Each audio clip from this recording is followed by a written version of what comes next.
everybody, welcome back to Men Need to Be Heard. It is Dan. How y'all doing? Glad you're back for another show, and I've got a returning guest this week, and we're going to be talking about what is in the top 3 of things that people ask me about or ask me to talk about, which is shared parenting. Much of my audience is dads who are either going through a divorce or worried they might have to face one or have faced one. And shared parenting is a very important topic. It's something that we've covered before, both on this show and in other ways, Boy Meets Squirrel. And I wanted to have my guest back on to discuss it. And really, we're going to focus on his state, but in reality, it applies everywhere. So let me bring him on, my friend and yours, Kurtis. Kurtis, how are you, my friend? Good. How are you? I am fan-freaking-tastic. So... how's the weather down in North Carolina? It is actually 70, sunny, beautiful today, and I'm sitting here going, I should be at the beach, but this is more important. It's 40 here, and we had an ice storm on Friday night going into Saturday. It made hunting rough. You keep that shit up there, okay? And as we're filming this, it's right before Christmas, and I am be traveling to the frozen tundra of New York shortly, where it's supposed to be a high of 21, and I am not looking forward to that. I'm a southern boy now. I have denounced my northern roots. So anyway, Kurtis, why don't we, before we jump in and get to the topic, why don't you introduce yourself to the audience, tell them a little bit about yourself and why you're here. So, I'm Kurtis Bower. I lobby for 50-50 shared parenting in Iowa. Reason I lobby for 50-50 shared parenting in Iowa is because Iowa is where I live. The kids that were affected by my divorce took place spanning from 2007 to 2010. It was a rather long, drug out ordeal.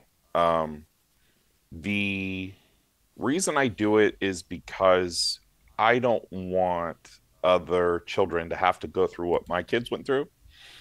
And in the end, my kids were really fortunate because my ex, towards the end, saw the light. So she actually saw what was happening as our children were going into those teenage years and saw, oh, wait, we need dad to kind of like bring back this structure, this routine. He backs me on these things. So that's why, for me, it's so important. I'm a military retiree. The military was a big part of my life, a big part of my adult life. Probably was one of the contributing factors to our divorce, among other things. Loss of communication was the biggest one, I would say. But, kind of going into all of this, 50-50 shared parenting is really important because it benefits the children. Does it benefit parents? Absolutely. But the reality is it benefits the kids the most. So, we should probably cover a little bit of, disclosure or disclaimers real quick. Yeah, go ahead and do that, Kurtis, because it is important that we talk about it. So these topics are of a legal nature. This is not legal advice. This should not be construed as legal advice. This is an informal assessment of political and legal climates in Iowa that affect family law and child custody cases. They also affect in other states as well. If you need legal advice, you should contact a licensed attorney that is licensed in the jurisdiction where you need those legal services. You did that really well. And the nuts and bolts of it, guys, is we're not attorneys. We're not claiming we're attorneys, and nothing we say should be construed as legal advice. That's really what it means. Right. It's just mostly our opinions, even though they're right.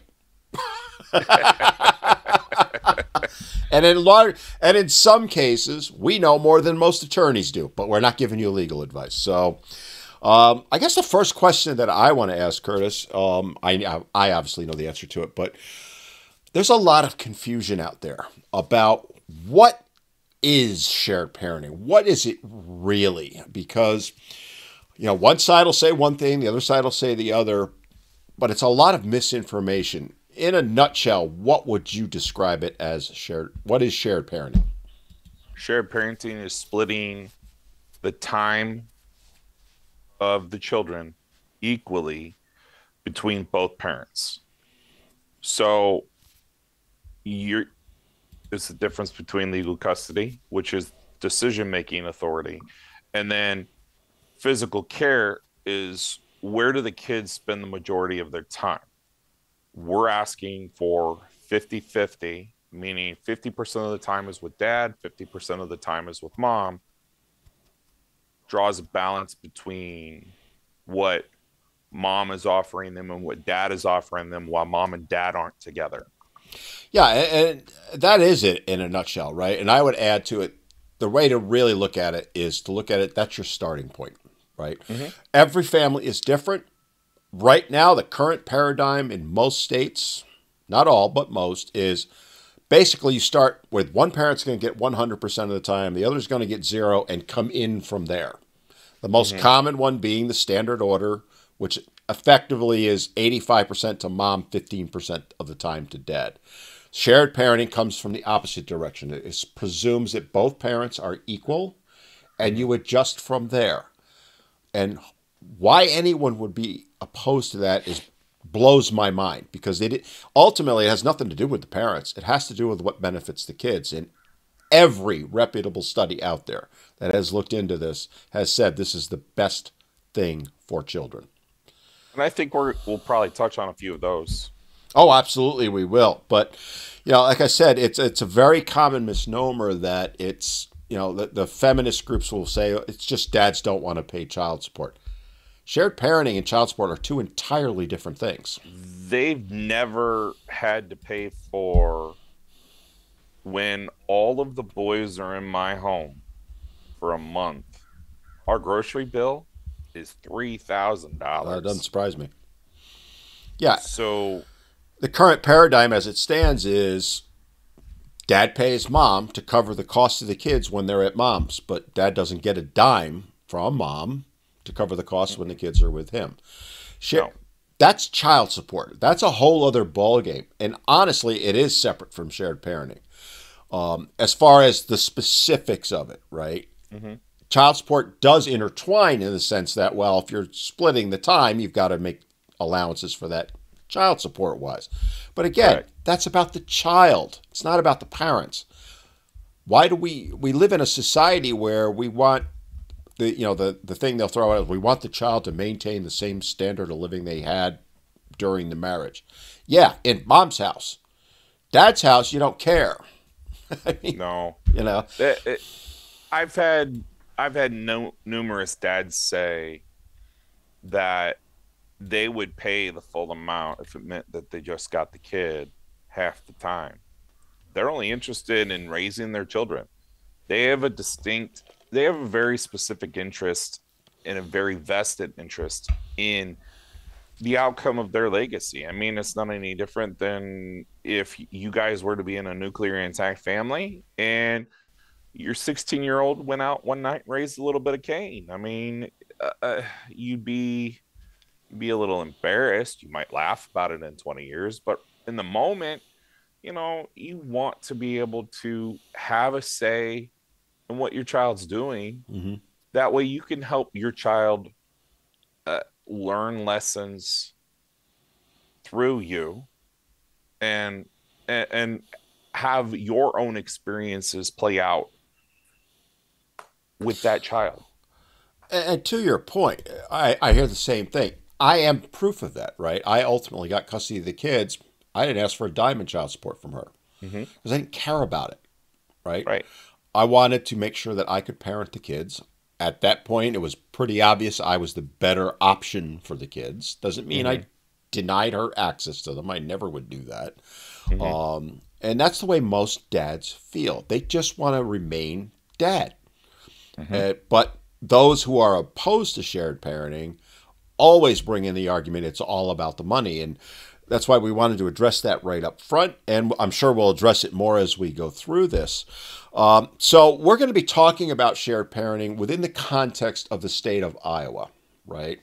But I want people to understand that what we're about to talk about applies everywhere. There are some states that have already implemented shared parenting, but they are few and far between. The overwhelming majority of states do not have that. And so we're using Iowa, but in reality, anything we say applies to any state that doesn't have it. Wouldn't you agree with that? Yes. So looking at Iowa, and let's say someone is in, I don't know, North Carolina, which is where I am. Why would I want to care about why or Iowa getting shared parenting? Why would it matter to me? Because in Iowa, we're shooting for a rebuttable presumption for joint physical care, which is 50-50 shared parenting, that can only be rebutted with clear and convincing evidence, as opposed to a preponderance of the evidence or a lower evidentiary standard. Because in Kentucky, which has probably got the best shared parenting legislation on the books as of right now, they have a preponderance standard, which is like more likely than not. So, which is a 50-50 he said, she said moment. Well, there's nothing breaking the tie, right? So the status quo remains. However, it doesn't take much to break the tie. You just got to move it on one side of the line or the other. Where with clear and convincing, it has to be clear, convincing, and compelling that the evidence shows that that's what happened. So it's the middle ground between that, which is the preponderance, which is it doesn't take much to prove one way or the other, and beyond a reasonable doubt. So you want it to be pretty clear why, because we're talking about parental rights, but we're also talking about the right of the child to have access to that parent. That's a key point that you just made, Kurtis, and I want everyone to understand that. This isn't just about mom and dad. It really is about the child having access to both parents, right? Absolutely. And that, again, that's something that people that are opposed to it don't want to have a discussion on. They want to make it all about the parents. And kind of just to take some of the legalese out of it, when you have preponderance, it's, like you said, 50-50, and the judge is just looking for that 1% difference to make his decision. 1/10% sometimes. 1/1,000,000th, actually, right? I mean, in the end of it. Whereas with a rebuttable presumption, it's a little bit more nuanced, a little bit more detailed. The way I've described it to people is, and that they'll understand, is if you go into a civil case, it's he said, she said, it's preponderance. Whereas a criminal case, it's beyond a reasonable doubt. So that's the way you need to look at it. And that is how it should be. If you're taking away a parent's rights, which is what we have right now, they'll deny that. No, they still have their rights. And we're going to get into some of that coming up. But in essence, you're taking away their rights. Correct. You're saying to them, you've been a parent, you've been actively involved in your child's life for however many years they've been alive, and now we're going to turn you into a visitor. That's really what it is right now. People don't like it being put that way, but that's what it is. And it, like I said earlier, all of the data shows this is a huge mistake that they've created, and one that more often than not they don't want to address because, and I don't want to go too far on the weeds at all on this, but it's a moneymaker for the states. They get federal Title IV reimbursements that way, so there's an incentive for them to split families, create child support, and then recoup millions upon millions of dollars from the federal government. Yeah, and the other part of that is it also creates this interesting dynamic between the state and the federal government, but it also creates this political dynamic between the parties where you've got one particular party saying one thing about like families and talking about we need to go back to the way it used to be, and you have one particular party, oh, but we need to have our autonomy and privacy and blah blah blah blah. And you know the two parties actually work against 50-50 shared parenting, and they work against children completely because the the very things that they desire most about their platform ideals could easily be fixed by having 50-50 shared parenting, having both parents involved.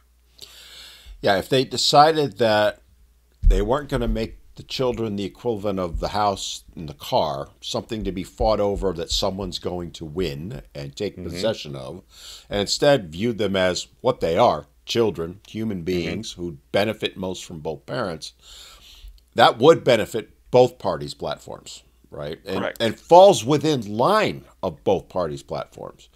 But yet they never get to that point ever, No. you know. So let's talk about the custodial system, right? So again, we're talking about Iowa, but reality is that's the way most states are. So can you talk a little bit about how the custodial system is set up under Iowa law, and how not just how it's set up though, but how it's practiced? Because it doesn't matter what's written on paper; it's what judges do with it. So, if you want to talk about the difference between custody Yeah, that could be part of it. and physical care, the custodial system, this is going to get really dry really quick because it's so boring. But But it's important. it is important because basically men, dads, are relegated to every other weekend, and depending on how close they live to mom, let's say that they live in the same area, same geographic area, they might get a 2 or 3 hour dinner. Or if their attorney was really lucky or really good at negotiating, you get that overnight in the middle of the week, right? Hmm. And sometimes it's on the off week, sometimes it's every week. It just depends. Um, and then you're gonna pay child support. Um, when it comes down to it, you get both parents have the rights and responsibilities.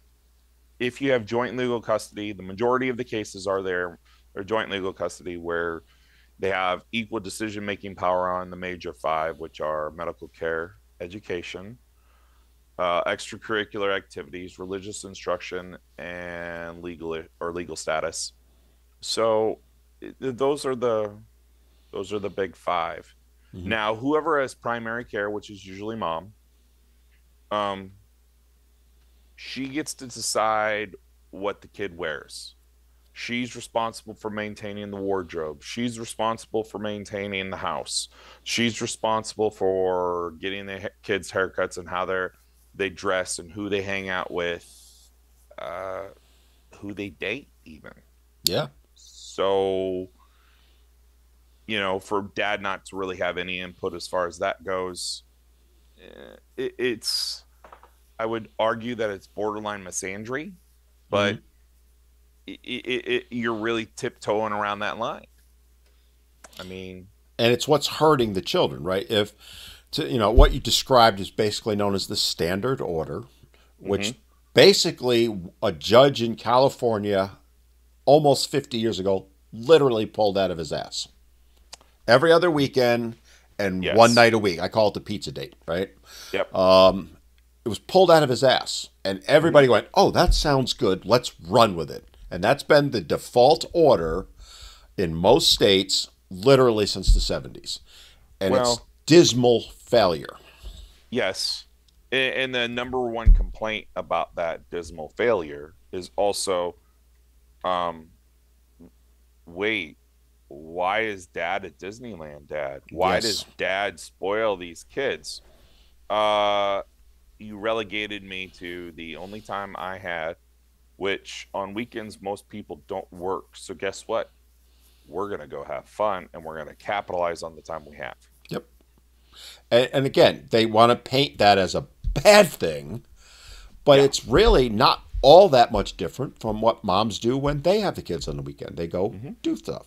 But Right. the dad gets demonized for doing it and mom gets cheered for doing it. And, I want to explore a little bit further on the joint versus, joint legal versus sole, because again, these are important points that most people don't understand. And I want to state states are different with how the terminology works. And I know you're going to go into it a little bit more, but in a nutshell, and this is my opinion on it, when you have joint legal custody, which is the argument, by the way, feminists use, well, dads get custody 90% of the time.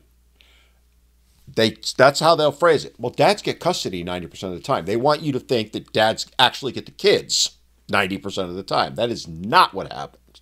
They get joint legal custody, which in essence basically gives them input on education decisions and medical in practice. Legally, it's different, but that's what happens Yes. in practice. And Yes. that's all they get. Like you reiterated a bunch of things that basically dad loses the ability to have input on. So what's interesting about that is, um, so there's this line in the code. It says, which neither parent uh, shall have legal custodial rights superior to those of the other parent. So that's only in Iowa. Mm-hmm. And what's interesting is there was this case. It was the marriage of Frazier. It was decided in January 2021 or 2024, which said if you don't have sole legal custody, you can't make decisions that are major medical decisions or major education decisions on your own without input from the other parent. Now, if a decision had to be made, whether it was life-saving or not, there were exceptions for that. But this case centered around a COVID vaccination, which isn't required by Iowa law. So it doesn't. The dad didn't want it. Mom did. So dad said no. Mom appealed. Court of Appeals said, yeah, the kid gets to get the vaccination. Dad filed an application for Supreme Court further review. Supreme Court came in and said, no, no, no, no. The code says not superior to the other parent. So both parents are equal in this decision making. However, that's an all or nothing position in our Supreme Court recognized it, but it's not that way in other states. Joint legal custody in other states, I'll give you an example, like in South Carolina, the primary caregiver has the final say on the tiebreaker. Mm-hmm. And so essentially the only way you can get hung up is if you're the primary caregiver and you don't get input from the other parent. So if I get input from the other parent, or I attempt to get input from the other parent, and like as long as that input is sought, that primary caregiver can do anything that they really want with regards to the children. And South Carolina is set up in a bad way, but it's like that in a lot of states, Virginia being one. Yeah, there was, I think it was Massachusetts. Don't hold me to that. And I don't know if it still applies, but I think Massachusetts, one of the Northeast states other than New York, was along the similar lines. Basically, all you had to do was call the other parent and say, I want to do this, or I'm going to do this, or send an email even, or a text, and say, I've decided that Johnny's going to go to this school. That's all you had to do. Right. And it led to issues because sometimes instead of public school, Johnny was going to go off to the most expensive private school there was. And guess who was going to get put on the hook to pay for it? And he had no input in the decision, Right. And that's where, again, that may be the best decision for Johnny. I don't know. You don't know. Anyone listening doesn't know.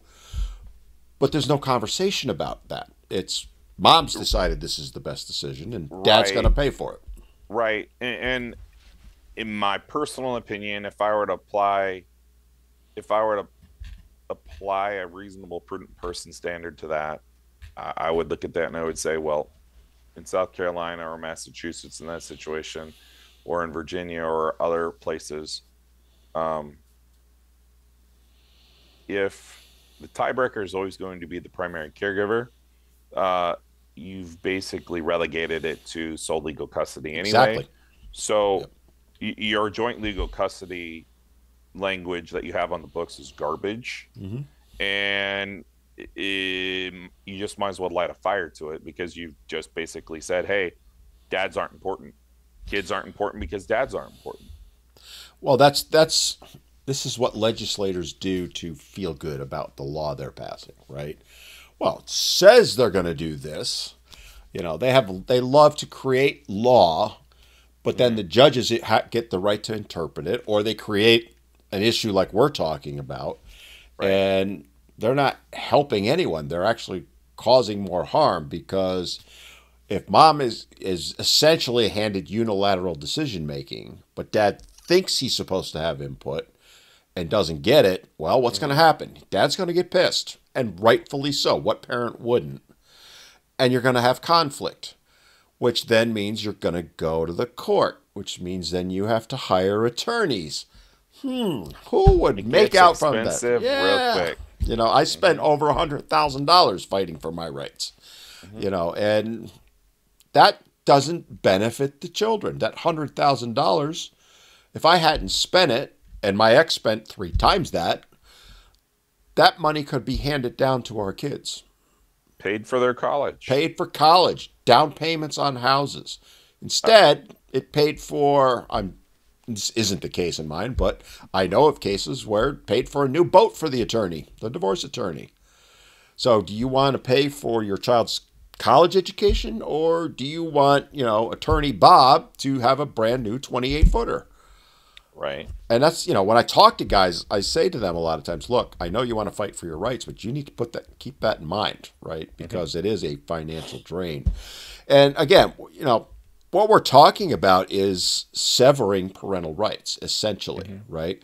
We're Yes. talking about handing all of that decision making over to the other parent and relegating most cases, not always, but the overwhelming majority, dad to Mm-hmm. being a visitor with minimal input. And all the data, again, I'm going to keep hammering this home, shows that this is a huge mistake. Mm-hmm. So, with regard to Iowa, because again, we're talking Iowa specifically, but it applies in some way or another pretty much to every state except the very few that have addressed this. Right. When they look at things like custody and basically terminating parental rights, what is actually happening in the courts? What are you seeing? And then, as opposed to what the law says, you seeing anything different? Uh,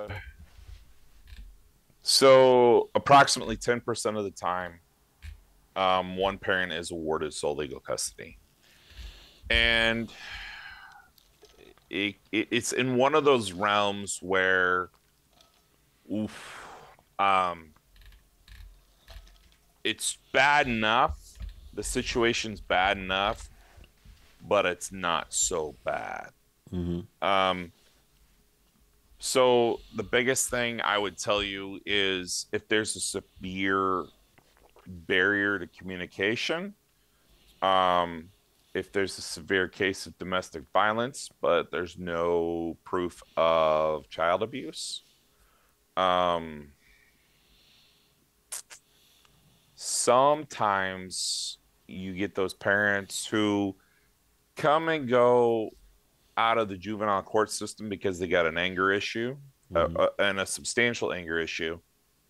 In Iowa, what's interesting here is we don't go to the juvenile courts for just anything. Um, in other states, that's not the case. Handled a case in Florida, and in Florida, that was an interesting case because What happened there was DCF is what it's called there, Department of Children and Children and families. Families. Yeah. Yep, they contract out their stuff. So there's no way for the government to provide oversight That's a of scary thought when you think about that.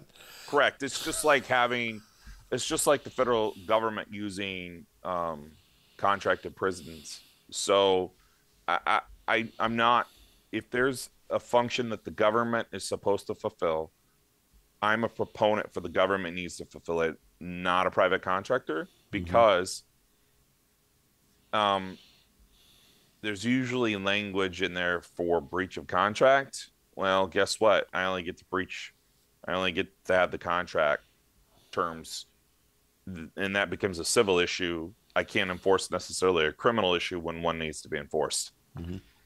So I'm more along the lines of if the government is on tap for it, they need to do it. So in Florida, we had this case. Um, Gal had a bachelor's degree. I wouldn't consider her a legal. I wouldn't consider her an expert in her field. There's a lot of requirements. If you're going to have a bachelor's degree, you got to have like 20 years experience or more to be considered an expert in your field, and a whole bunch of other things go into it. This gal was 28, was a student. Uh, it just, she basically got, gave an opinion that the court bought into hook, line, and sinker. And it took, ooh, 4 years of litigation to pull it out. Mm. And even though that through those 4 years, we muddled through, we got everything, we proved our case, finally got acknowledgement from the courts that even the court had been a bad actor. The guy was still relegated to every other weekend. So, and mom wasn't punished for her bad conduct either. No, it sounds like she was rewarded for it, right? It's Yes. and I want to reiterate to folks that you're talking about a Florida case in here, but this happens across the country, and Yep. in other countries. The UK deals with this, Australia, all of them, and it's such a deeply ingrained mindset. And again, who's it ultimately hurting? It's hurting the children more than anything else. Absolutely. You know. Um, Go ahead. uh, well, and the other thing I would tell you is there's a I think that when you're talking about the difference between joint legal custody and sole legal custody, I mean, you're really opening up for the topic of a, a termination of parental rights, period. Because in order in order to determine sole legal custody, you're basically terminating that parent's rights to that child. Because that if I let's throw child support into the mix for just a second. If I'm going to pay money to a woman for caring for the child I provide genetic material for, but I am not allowed to give any sort of input for raising that child, it's actually a violation of the First Amendment. Because in Citizens United, the Federal Elections Commission, the Supreme Court in 2010 said that if you give money, that is considered speech. And any corporate entity, and individuals are corporate entities, then what it should be is you get to direct how that money is spent if you give that money. So the same would hold true with regards to a child. And you should have input as far as how that child is raised. And now you've just relegated us to that visitor who's kind of like that rich uncle. We just cut a check and pay a set amount, a flat fee, You don't pay taxes on it. You don't provide any like feedback. You don't even give me a receipt. Right. You're basically at the mercy Yep. of the other person. And mind you, these are your children. They are. It, I think that's the interesting part. The human element of it is lost. The the humanity of it is lost. Hmm. I mean, if you were still married and you fell on hard times, are you going to still continue to buy the steak or are you buying the ground beef? Or another classic one that was in New York. I don't know if every state has this, but I think a lot of them do. Is if you are a married couple, you can say to your 18-year-old child, "You can go to college. I ain't paying a dime for it."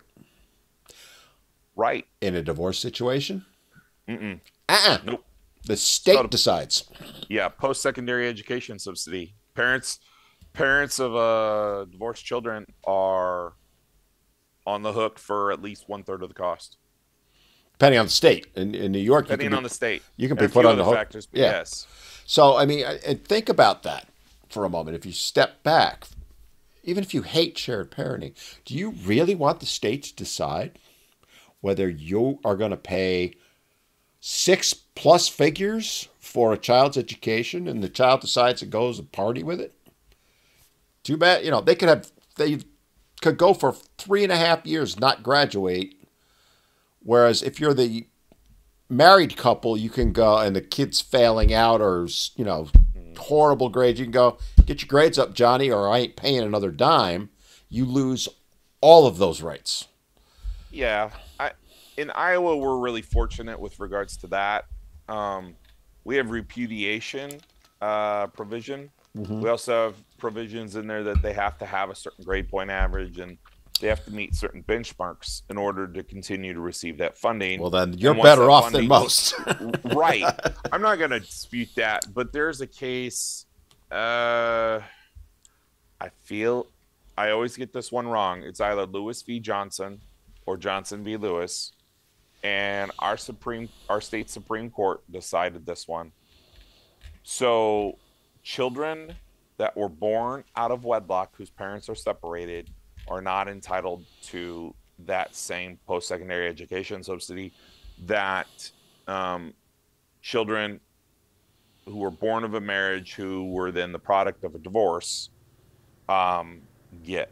So I find that also interesting That's because I think lunacy. I think it's a pile of hogwash. It is. I mean, again, we're creating haves and have-nots, in a manner of Mm-hmm. speaking. Yep. We're creating an inequality in the law that is supposed to create equitable for everyone. Yeah. This is why we're talking about this stuff the way we are, because people don't Right. understand this. And, I want to go back and touch on something you were talking about a few minutes ago, which is, when they're trying to decide what's the appropriate, I'll call it level of custody, Mm-hmm. joint, sole, whatever. And these judges are looking at it, and they have certain guidelines they're supposed to follow, but they're given a lot of leeway on those guidelines. But one of the things that guys often argue about, I argue about it nonstop, and I've lived it myself, is they're creating opportunities for animosity, is the way I'll put it. Like you mentioned, Mm-hmm. domestic violence, right? Or communication, I think was another one you mentioned. Mm-hmm. So if mom's lawyer is any good, and he's fighting for his client, he could justify in his mind going, all right, if I create a communication issue and I can prove it, mom's going to get custody. Yes. If I can use the silver bullet, which we've covered many times before, the five magic words, I am afraid of her, right? Or him, either way. Right. If I would argue that and I've had lawyers say to me, if I don't present the possibility of that, then I could be disbarred for not doing my job. If I don't say to the woman, have you been abused, and ask leading questions, the potential is there. And that they're justifying in their mind doing it. So it creates animosity and conflict where there doesn't need to be any. Correct. Is that the way it is in Iowa as well? Yes. So I'm going to read you two code sections. First one is Iowa Code Section 598.41, subsection 2, paragraph B states, if the court does not grant joint legal custody under this subsection, the court shall cite clear and convincing evidence pursuant to the factors in subsection 3 that joint custody is unreasonable and not in the best interest of the child to the extent that legal custodial relationship between the child and parent should be severed. Now, so the number one reason they order it is, interestingly enough, is because of domestic violence or a history of it. Mm-hmm. But what's interesting is in 236.4, Iowa Code Section 236.4, subsection 1. So in order to prove domestic violence in Iowa, here's what it says. Not less than 5 and not more than 15 days after commencing the proceeding, and upon notice to the other party, a hearing shall be held at which the plaintiff must prove the allegation of domestic abuse by a preponderance of the evidence. So how do I prove that a history of domestic abuse exists? By clear and convincing evidence, but then domestic abuse is determined by a preponderance of the evidence. We have a conflict. You got a conflict of interest there, yeah. We got a conflict of burden here, yeah. And I'm like, and you know, even then, so the factors that go in, we have 11 factors in Iowa. A is whether each parent would be a suitable custodian for the child. Well, that's pretty easy. Whether the psychological and emotional needs and development of the child will suffer due to the lack of active contact and attention from both parents. Whether the parents can communicate with each other regarding the child's needs. Hey, you mofos don't need to be the best of friends. Give me a break. Whether both parents have actively cared for the child before and since the separation. Courts often forget the since the separation. Right. Yeah, those dirty bastards. Whether each parent can support the other parent's relationship with the child. For me, that's not hard. I want you to have a good relationship with your mom. Mom, I don't know how she's going to react because she's probably still peeved at me, right? Then whether the custody arrangement is in accord with the child's wishes or whether the child has strong opposition, taking into consideration the child's age and maturity. So this is kind of a double-edged sword too, because the court in Iowa, we're kind of fortunate that the court has not put too much stock into a child's wishes because a child often doesn't know what's necessarily in their best interest. Right. Whether one or both of the parents agree or are opposed to joint custody, the geographic proximity of the parents, whether the safety of the child, other children, or the other parent will be jeopardized by awarding of joint custody or by unsupervised or unrestricted visitation. J, the biggest kicker of them all, even though it's not supposed to be, whether a history of domestic abuse as defined in section 236.2 exists. In determining whether a history of domestic abuse exists, the court's consideration shall include, but is not limited to, the commencement of an action pursuant to 236.3, the issuance of a protective order against the parent, or the issuance of a court order or consent agreement pursuant to 236.5, the issuance of an emergency order pursuant to 236.6, the holding of a parent in contempt pursuant to section 664A.7, the response of a peace officer to the scene of an alleged domestic abuse, or the arrest of a parent following response to a report of alleged domestic abuse, or conviction for domestic abuse assault pursuant to section 708.2A, and then whether a parent has allowed a person custody or control of unsupervised access to a child after knowing the person is required to register or is on the sex offender registry as a sex offender under chapter 692A. So what you're talking about there, and what Kurtis did, was read the law as it's written, right? And I'm sure a lot of you are going, right? Right. But it's Wipe the important true to, law. yeah. And I will tell you, New York law is not all that different from that. North Carolina law is not all that different from that. Those are the two I'm most familiar with. Most states, they'll have nuances off of that, but that's essentially what you're going to find, right? Yep. And if we can, let's take a couple of minutes and kind of go through these, because you already kind of touched on some of it, but because I have it in front of me too. So, under these different criteria, I want to talk about it in real world terms, Kurtis, right? Because that's what's going to matter to the audience. So if you're a mom or a dad and you're going through a custody battle, or you think you might. Hey fans, I just wanted to take a quick break from the show to remind you just how much we here at Men Need to Be Heard truly appreciate and value your support. And we'd like to ask you to do us a little favor. It won't cost you a dime, and it'll only take a few seconds out of your day.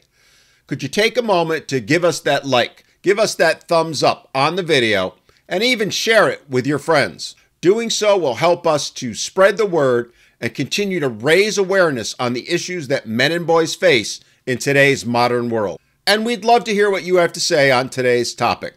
So don't forget to comment down below and let us know how we're doing.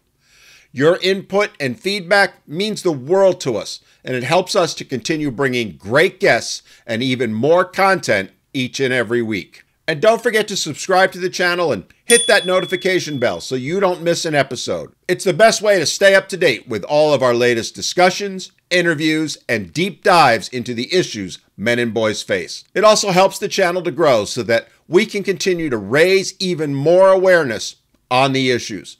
So hit that subscribe button and become part of the Men Need to Be Heard community. All right, that's it for now. Back to the show. This is critical stuff you need to understand and know, because this is what the legislators have set up. And there's a lot of ambiguity in all this. And I want to talk about how the judges interpret this a little bit in the real world sense. So, for example, first one up is whether each parent would be a suitable custodian for the child. Again, fit, willing, and able. Yeah. I mean, again, we should be presuming they are, unless there is clear and convincing, I'll use the term, legal term, evidence that they're not. Yeah. Right. If they, are watching a kid and decide to leave, a 6-year-old home to run to the store and get a 6-pack of beer, okay, maybe they're not a suitable custodian, right? But, I was left alone at 6 and 8 years old. I managed to survive, but that's a whole other ballgame, right? But again, that one is fairly incongruous, right? There's not a lot of leeway there. You can kind of, as an average person, you kind of know, right? Yeah. But you want to at least have some evidence of it. That's all I'm saying, right? Mm-hmm. The next one, whether the psychological and emotional needs and development of the child will suffer due to lack of active contact with and attention from both parents. That's always going to be the child's going to suffer. Always, I would argue, unless proven otherwise. I think that what you need to realize is your kids are going to, when you separate or when you divorce, your kids really need to understand that this is going to be a tough time. This is going to be a teacher and a lesson for not just you, but the kids as well. And what you're preparing the kids for later on is, guess what? There are hardships. And guess what? There are dynamics and things I can say at mom's house that I'm not going to be able to say at dad's. But the same is true about other things too at dad's. Mm-hmm. When you go back to mom's, you can't tell mom, hey, dad is loving life. Hey, you can't tell dad that mom has a new boyfriend. Like, right. These are things that you're going to learn that the children are going to do it pretty naturally on their own. Mm-hmm. No need to really pry. You know what? The opposite of love is not hate. It's indifference. I don't care. if she gets a new boyfriend, good for her. Yeah, more power to her, right? But again, Right. it's they write it into the law, and my argument would be to a legislator at that point is they're going to be affected. That's Mhm. a given. To what extent? Now we're having a discussion, Right. but it doesn't say to what extent. It says, will it suffer, basically, right? Right. The answer is yes, Yes. always. Yes. Always. I don't Hmm. You could have the best divorce, two parents who co-parent as perfectly as you possibly can, it is still going to affect the child in some ways. Is it always going to be hardcore negative? No, it is not. There are plenty of parents who do successfully co-parent and the kids manage wonderfully. But anyone of any reasonable mindset would acknowledge that it's still not the same as if the parents were together. Right. And I think that the definition, so what's interesting is Iowa is the only state that I'm aware of that has a statutory definition for the best interest of the child. Um, Most of the time when I read best interest of the child, even Iowa's case law is still guilty of it. It it defines the best interest under the legal definition from like Black's Law Dictionary. Mm-hmm. It's not the definition of the best interest of the child statutorily. Well, statutes are supposed to supersede case law. Statutes are supposed to supersede common law. So what I'm running into is even our courts are guilty of not following the letter of the law. Well, yeah, when it comes to But this, they never do. right. But my point is inside that definition, there is a provision that talks about to what degree um, psychological harm has to be in order to really then for it to really count. Mm-hmm. So that's the other interesting component to this. But yet they That's have the it in a point. separate statute. Yes, it's 598.1 Right. subsection 1. We'll get to it later. Yeah. I think I have it in here. Yeah, we'll get to it. But again, what I'm trying to illustrate to people is, and again, we're talking about Iowa, but this is what happens in other states as well, Mm-hmm. is there's so much ambiguity in all this, right? Mm-hmm. They create issues. The next one on the list, whether the parents can communicate with each other regarding the child's needs. You already kind of mentioned it. This is a no-brainer. And I love that they've created it. They have phone apps now, Mm-hmm. which are trackable. The courts can monitor it. You don't have to Talking sit. parents, Yes. family wizard. You don't Yes. have to sit down and have dinner together. You simply say, "Hey, just letting you know, Johnny got a C in English today." Right? Something as simple as Yeah. that. I mean, I'm being very basic with it, but one of the big complaints that dads often have, and oh, by the way, mothers love to use as a weapon, is that they don't know what's going on at the school. That's why I always say to dads, do not rely on the mother. Contact the school district and demand they send you copies of everything. By law, and I believe it's every state, they are required to. Mm-hmm. And there are school districts that will tell you, no, I'm not going to do it. You then need to go to the board meeting, stand up in front of them, because I did it, okay, and go, you're breaking the law. I demand. Now, the board, if they're doing their job, is going to immediately handle that. You don't need to go to court. But again, I never had to go to a board meeting, oh, but board meetings are a I blast. have not. I've dealt with it. Yeah. But again, moms would say, well, dad should do that every single time. My argument is if you're making him do that, you're now proving you cannot communicate with the other parent.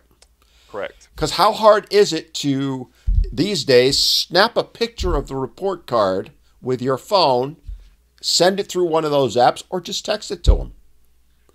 Yeah, and you're not. You don't have to be best friends. You don't even need to be No. remotely close to friends. You're Nope. co-parenting, right? Nope. Nope. Yeah. You're. Yeah. Again, they're creating issues because you can always make an argument that you can't communicate. All you have to do is have one person. Mm-hmm. My friend David Pizzara, who is a divorce attorney. He represents mostly men. He always says, you only need one asshole. That's it. And he's right. Yeah. You know? The next one, when both parents have actively cared for the child before incensed separation. Again, you're incentivizing mom to deny the father access to the children because then that provision will kick in. Well, he's not taking care of the kids. He doesn't want to see them. It's her word against his. Yep. Right? So they're creating issues within the statute. And again, I know they'll argue back, well, you know, if she's doing that, the judge is going to look at that. No, he's not. I'm talking what happens in the real world. I've sat in family court. I know you have too. These judges have 10 minutes in most cases to decide who's telling the truth. 10, 15, 30 minutes, unless you go to a full trial, right? These initial things are based on he said, she said, and most of them, they're one right after the other. And the judge hears the same freaking argument day after day. In New York, family court judges are 10-year terms. You think by year 6 he hasn't heard it all? And he's just going to rule based on what he thinks. And again, you're incentivizing issues. And these are the things that I want people to understand in the real world. I get what the legislators are trying to do, but they're fucking things up, if I may be so bold. Right? Yeah. Here. You know, here you got the next one. Whether the parent can, not does, can support the other parent's relationship with a child. Well, my argument would be if you're making the parent have to go to family court to enforce their rights, you just proved you're not capable of doing it. Why is that not in the statute? Oh, that would make sense, right? I'm not going to go through all of them. Like some are obvious. The geographic proximity of the parents. Okay, if they live 300 miles apart, it's not reasonable for dad to see the kid every single week. No. And it's not. I mean, come on. That's common sense. But again, we're looking at stuff that, same thing with if a parent allows someone on the registry, sex offender registry, to take care of a kid, yeah, that's a problem. Okay. I mean, that's a no-brainer. Yeah. But again, the big one you mentioned is domestic violence. They are, the way that statute is written, you have incentivized parents to make a claim of domestic violence. You have incentivized parents, because one of the key things in there, the response of a peace officer to the scene of an alleged domestic violence or the arrest of a parent. So all mom's got to do is call up and say, we're having a problem. And then, Mr. Peace Officer shows up, which is a cop or a sheriff, right? Usually more than one. Yeah, they have no clue what's going on. It's he said, she said. They're trying to figure it out. They hate these, by the way, more than anything else. Because that puts them in a no-win situation. But the mere fact that he responded, that's a public record. So mom says, all right, all I got to do under Iowa law, as I see this written, is start calling the sheriff's department every couple of weeks. I'm afraid of him. Can you send someone out? And women, by the way, plan this stuff out for months. Okay? Sometimes years. So all she's got to do is create a record that sheriff showed up. Judge has to take that, by law, has to take that into account. Yes. How is that beneficial? It's not. It's incentivizing it. It's incentivizing the silver bullet or a false allegation. It is, absolutely. And then, and what's funny is it sends you to, inside paragraph J, it sends you to 236.2. And then 236.2, you're sent to 708.1. And 708.1 is really the definition of assault. 236.2 is the definition of domestic assault. So what qualifies for a domestic relationship?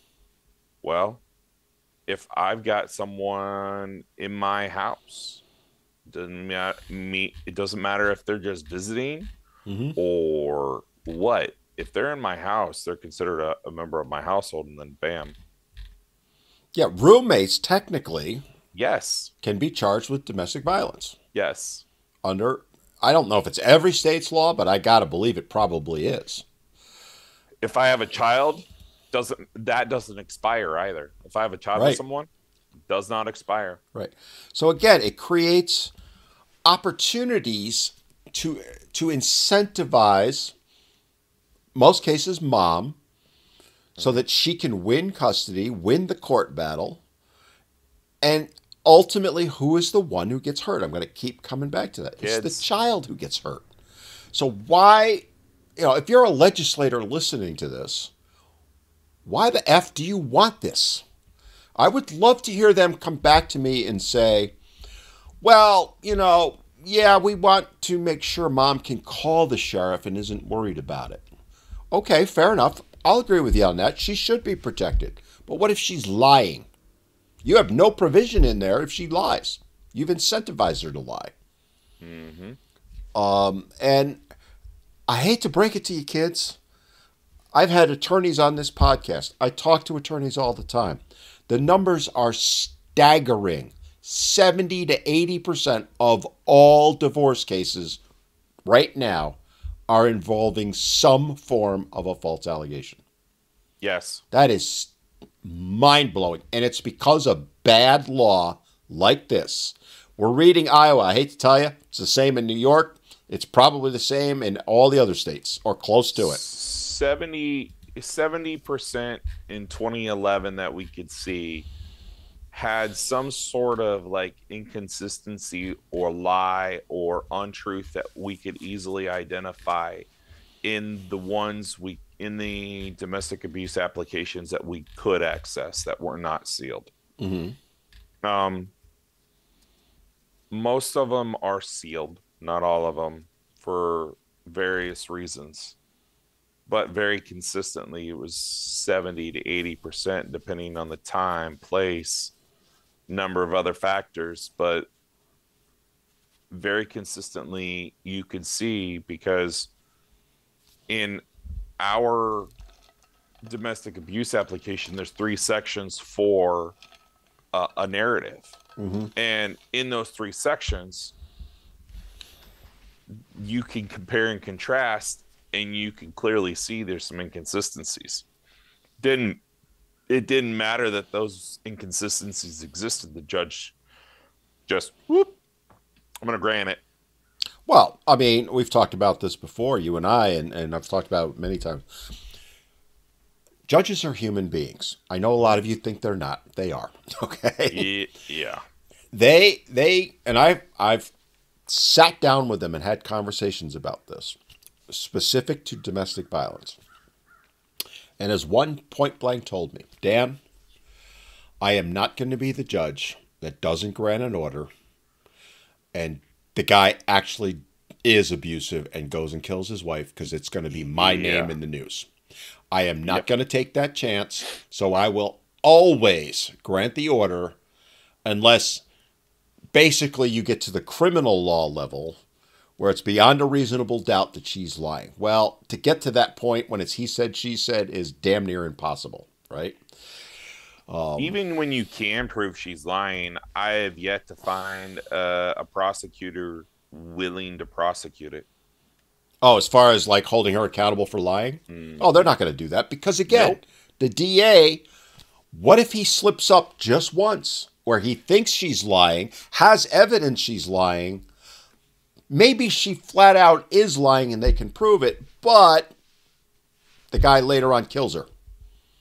You think that's not going to be a better chance in hell? Yeah.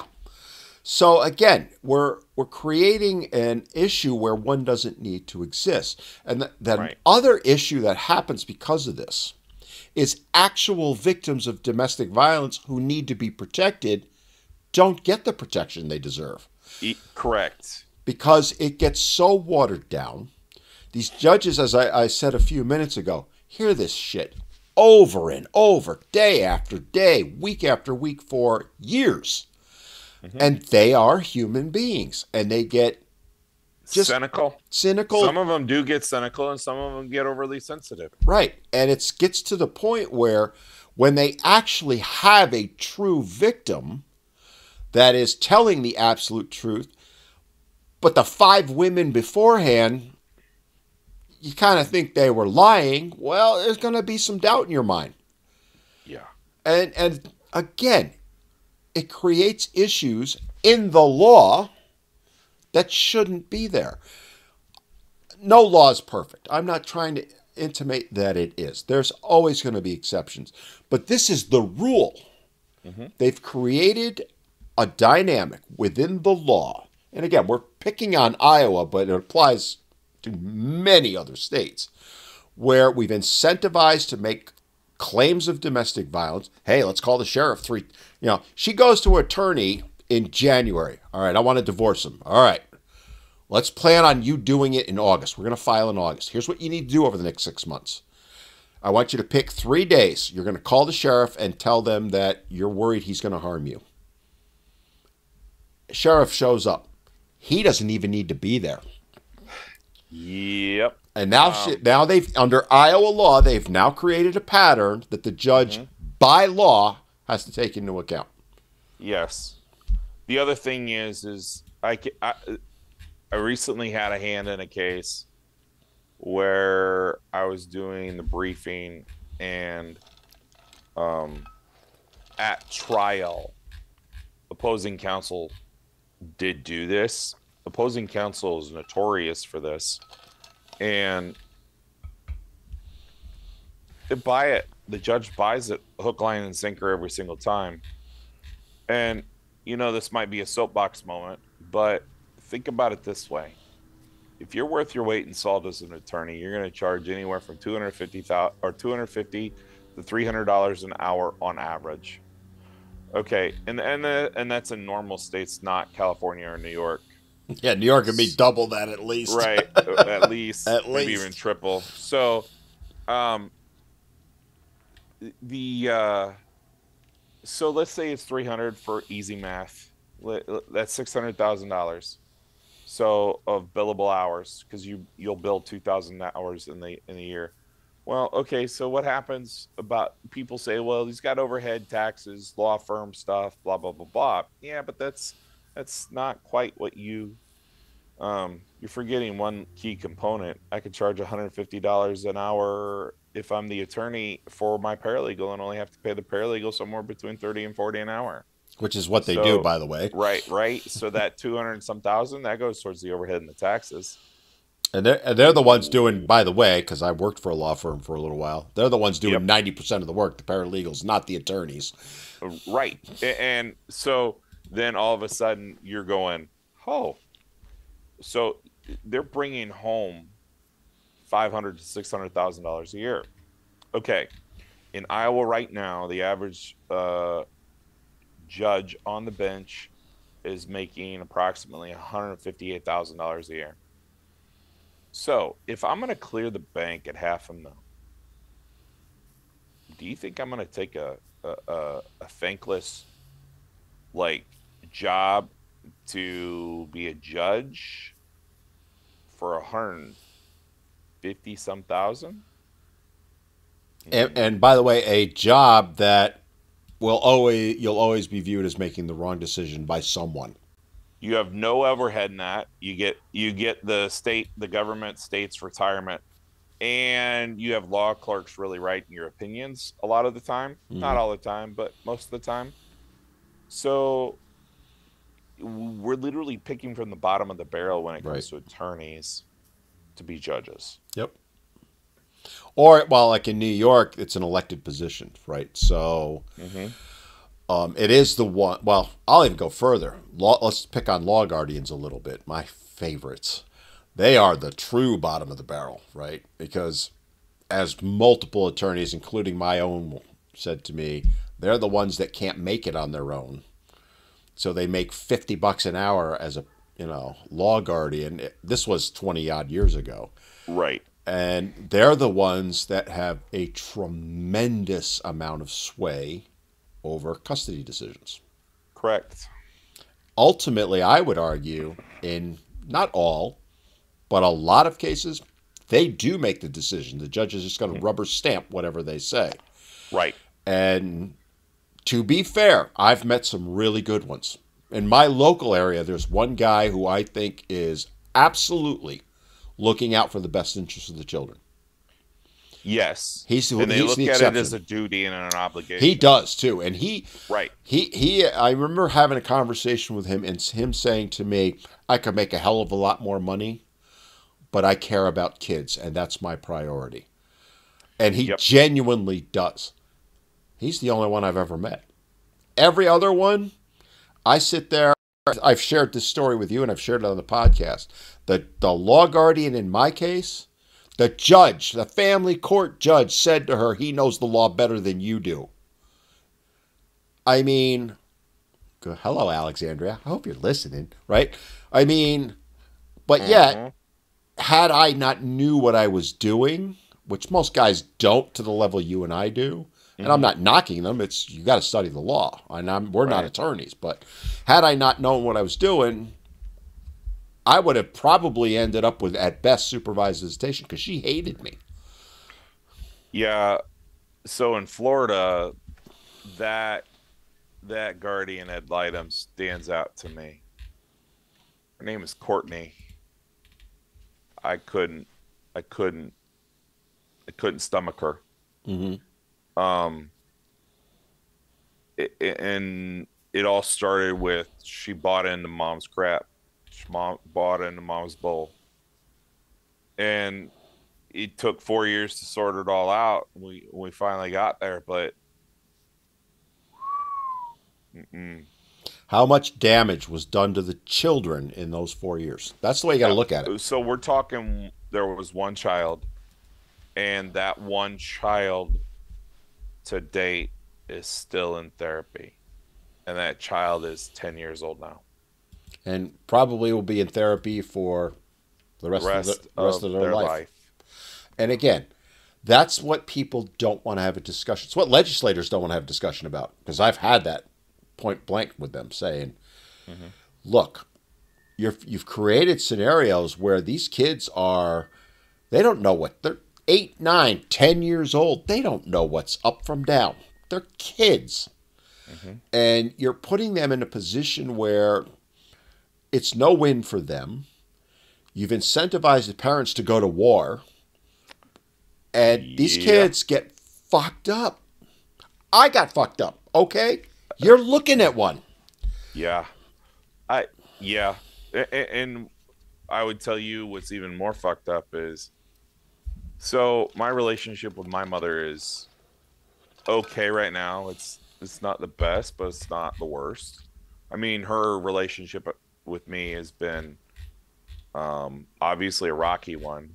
Um, but when I needed my father the most, she was too busy burning him every chance she could because the state would allow it because that's just how vindictive she was at the moment. She was trying to get back at your dad. Yeah, And she was too busy with it. what's the best weapon you can use against him? The kids. Oh, the children. You know. But but you fuck up the kids doing it. It's not worth it.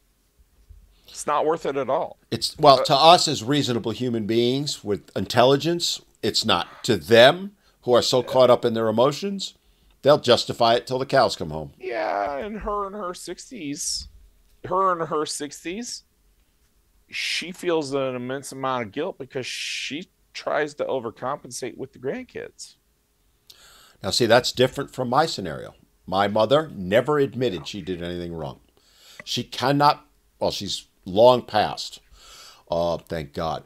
It's pretty sad when you and your stepsister literally jump for joy and have a party when your mother dies. That's how the level we were, right?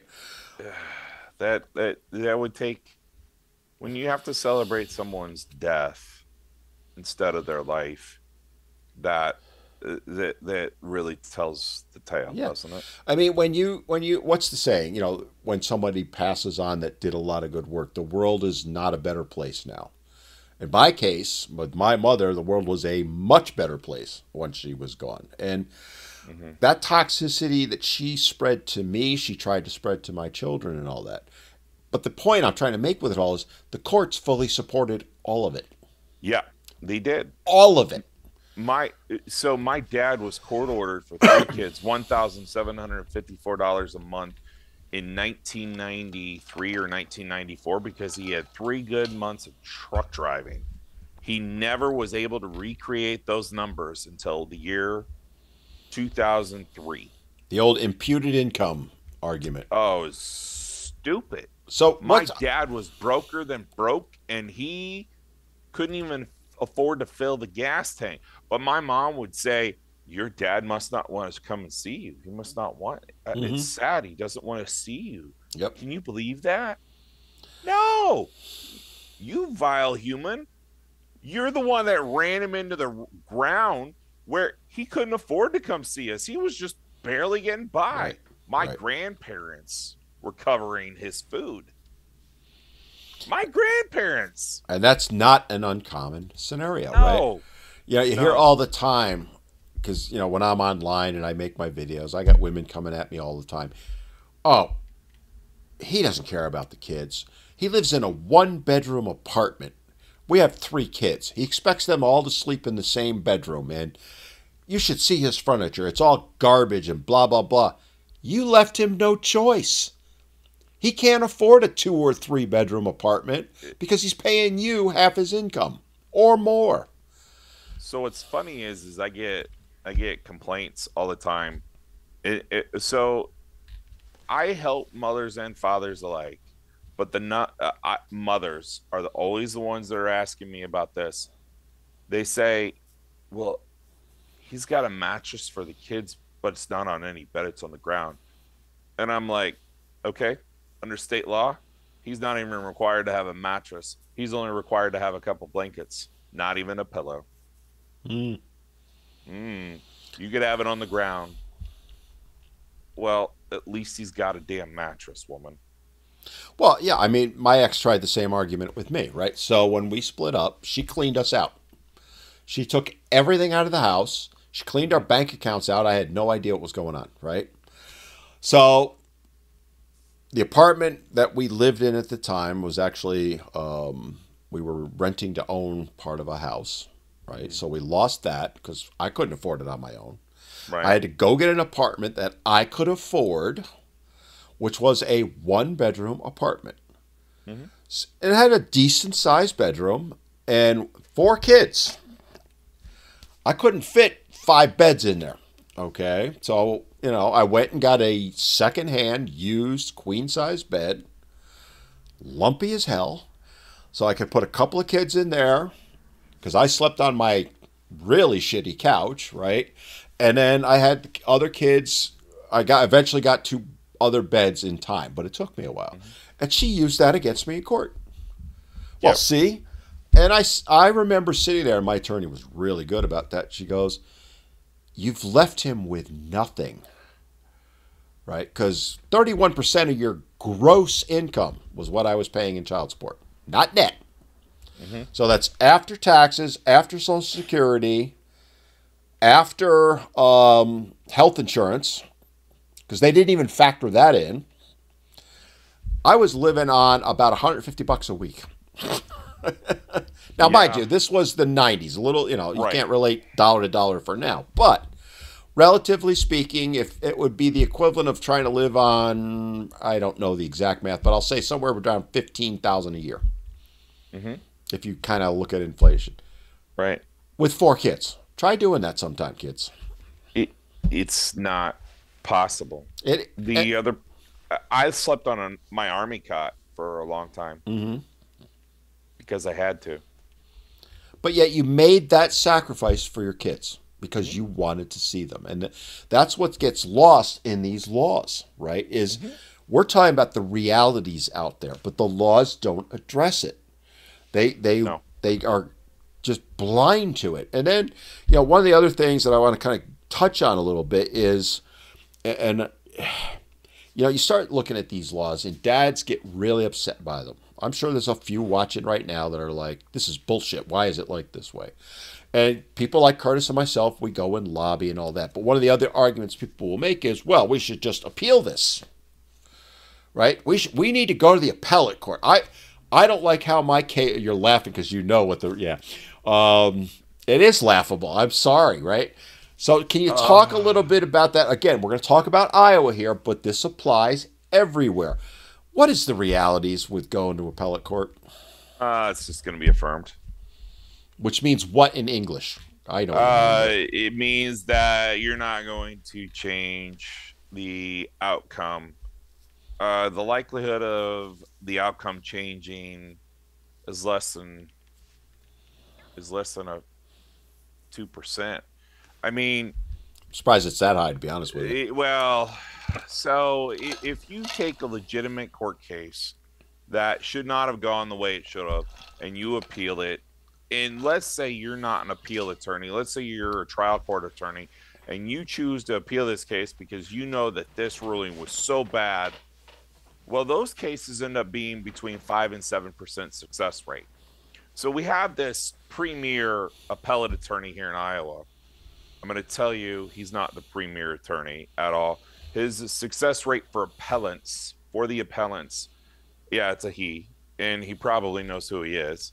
But right now, his success rate for appellants is 1.8%, and that's been documented in every court case that I could track back to 2008 in EDMS. So he doesn't have that great of a stellar case, like statistically. Really and truthfully, he'll just tell you 25,000 minimum. And that's garbage, because honestly, on an appeal case, if I'm doing the appellate work for an attorney, I put in 20 hours standard across the board all day long. Okay, so 20 hours. Let's say you're 250. That's $5,000. And let's be honest about what you have to do to win an appellate court case, because guys will, say, this is stuff that guys need to know, and it needs to be kind of looked at by the legislatures, I think, right? Is the only way you can appeal and be successful is if there's a problem with where the law was violated by the judge. The judge just simply going and saying, I don't like the judge's decision, I should have gotten custody. Unless you have a legal reason, they're not even going to look at it. So it's called an abusive discretion, and it has to be clear. That it has to be very clear that there was an abusive discretion, and the abusive discretion is not ever found in what the findings of facts were. In order to overturn a findings of facts, you had to challenge the findings of facts in the trial court first, and then ask the appellate court to review it. However, findings of facts are never really appealable because the error preservation is really difficult to prove. So what you're really looking at is, did the judge apply the law correctly? So if the judge's application of the law, given the facts, were applied incorrectly, and you can clearly show that, then you've got what we call an error that you have preserved in the record that you can clearly point to. You can't bring up new arguments. You can't relitigate the case. You can't do anything really new. All you're saying is the judge came out with this ruling. It's inconsistent with the law. He abused his discretion. It needs to be overturned. Or a new trial needs to be ordered. Well, you just answered kind of the next question is, so let's say for some reason the appellate court does find an issue and rules that a mistake was made. Who are they sending it back to at that point? The trial court. Same judge. The very same judge that made the mistake. You think he's going to be looking at that going, Kurtis, you're a really good guy. I made a mistake.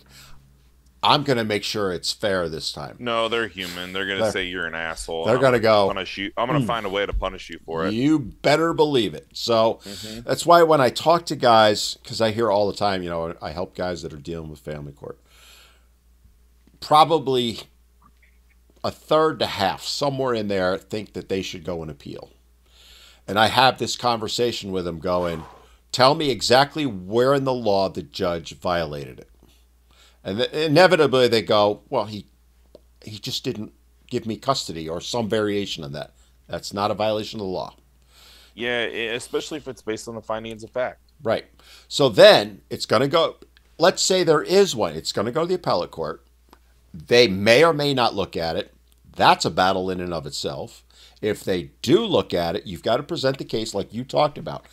On the facts only, emotions are irrelevant, and prove they made a mistake. So, relationship and rapport is important. And in court, it's not what you know, it's who you know. Yes, it And I'm going is. to tell you that if you don't have an attorney who's got a reputation that is known to be really, really strong and really, really positive within the legal community, then what makes you think that when they get those attorneys that they're tired of and they cannot stand, um, what makes you think that going self-represented or pro se in this case is a good idea? It's the worst thing you can do, actually. Yeah. Okay. So, well, I don't have the money. Okay, you don't have the money.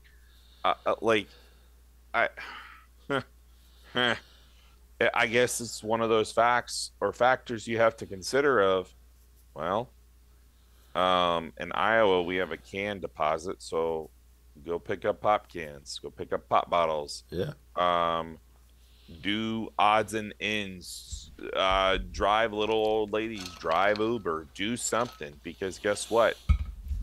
You got to find a way to get your kids, because your kids are important. That's all there is to it. I mean, I understand why guys want to fight, and I respect Mm-hmm. it. Don't get me wrong, I respect it. I am not aware of a single pro se litigant going to appellate court, winning that case, and then going back and getting a favorable decision by the trial court. I'm Uh, sure there's some out there. Not even no, no, not even when, Right. not even when a pro se litigant was an attorney. There you go. So I mean, guys, that's the reality of it, right? And to go back to the law, this is something that I think needs to be addressed by the legislatures, and they're not I would going love to. I would love an informal process, much like you do small claims. There you go. You know what? And having the juvenile court judges do it, you got some really passionate, awesome juvenile court judges that kick stuff out because it's like, really? Well, this is rights based. So if you're not violating someone or really harming something, like show me something with meat and potatoes. Like, you, if you're gonna slap your kid and you leave a mark that lasts a few days, you go on the registry. You don't go to court and have your kid taken away. So, like, in my head, I'm going, okay, people make mistakes all the time. There's this idea of forgiveness and redemption that is often overlooked and ignored. The crimes and sins that you make at 20 years old are not the same when you're 40 years old. No, they're not. So why do we treat them the same way? Mm-hmm. It doesn't compute. So I'm more of an advocate for an informal process where the attorneys are completely out of it. I think the problem is, you go that route, you go that route, the attorneys don't have a way to bill for it, and then all of a sudden they're not making money on it anymore. uh, the problem really goes away, and 50-50 is actually a viable option then. Yeah, I mean, no one is more opposed to 50-50 or the things we're talking about than the Bar Association and the attorneys, because it's going to come out of their pocketbook. If you take it, away the it incentive to is. be animus, right, in a courtroom, that's trying to think, then there's no point. You could go without attorneys. My second divorce, we ended up having an attorney, but we hammered the whole thing out ourselves. Mm-hmm. We went to the attorney and went, here, make this legal. That's your Right. job. And he tried. I'll give the credit. He was trying to get one over the other of us. We went in together. So there was no way because if he tried to convince one of us, he's got a conflict of interest going on. And I knew that. Dude, take this freaking agreement that we've hammered out, Mm-hmm. make it legal. If there's a problem with something, let us know. We will handle it. And there was a couple of minor things that were, the courts might have not have liked it. No big deal. Mm-hmm. We spent less than $1,000 total, and zero animosity. Literally none. Yep. And that's the way it should be. Are there going to be times when that can't happen? Abso-freaking-lutely. But Yes. why are we creating a system through the laws that we've discussed where we want rancor, we want animosity, we want to take family court and make it into criminal court in the sense that you want the two sides battling each other, right? That's what they're doing. They're not looking out for mom. They're not looking out for dad. They're not looking out for the child. They're looking out for the attorneys because the best way to gin up funds is to create a battle. And Yes. that's the goal. I would argue that's the goal. Like we're talking about Iowa law. It's obvious state. But it's literally almost written into the statute. We're going back to some of the things we talked about earlier. You had a guest on your podcast that was Brock Siemens with Yes. Roseanne. That was a Plot. while ago. Yeah. Yeah. So I can tell you this. I know that Brock Siemens' bill between all of it was well in excess of 100. I think it might have been well in excess of 200,000 by the time it was all said and done on just his end alone. Mm-hmm. And not just that, but the financial strain that it created, not just for him and his new family, but the stress that it placed on everyone. Why do we need to take generational wealth or a family's like college funds and piss it all away? That's what we're doing. Well, I mean, it's the greatest transfer of wealth in the history of mankind. They always argue different things. Nothing trumps family court, in my opinion. Nothing. No. Like you can have major lawsuits all day long. You want to talk about the destruction of the human soul and everything that's our society stands for. Yeah, well, go through family court. Yeah, it is. All right, we're running out of time, and there's a couple other things that I want to make sure that we get to because I think it's really important. And again, we're talking about Iowa law, but this applies to most states. There are exceptions, but most states, which is, as we're looking at this, in your opinion, how does I think how I want to say this. How does the way things are set up now, the way the laws are written, the way they're practiced, because they're two different things, I'm sorry to say, specific with child custody in Iowa, but again, understanding that Iowa, so goes the nation, kind of like politics, right? How does it contribute, or in a good way or a bad way, to kind of where we're at in society right now, right? I mean, society is a clusterfuck. Yes. And I think family law is a big factor in that. I would like to get your opinions on that. Absolutely. It is a clusterfuck.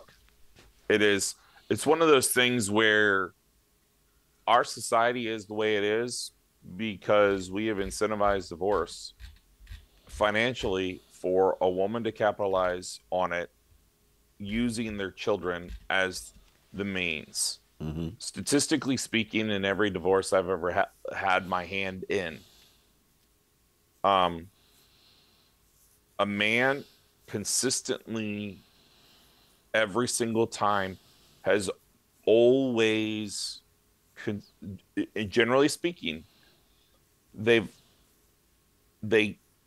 tend to only ask for what is fairly or rightly theirs, not more. Mm-hmm. Whereas every case that I've ever seen or handled, generally speaking, the women consistently seek what they can absolutely get.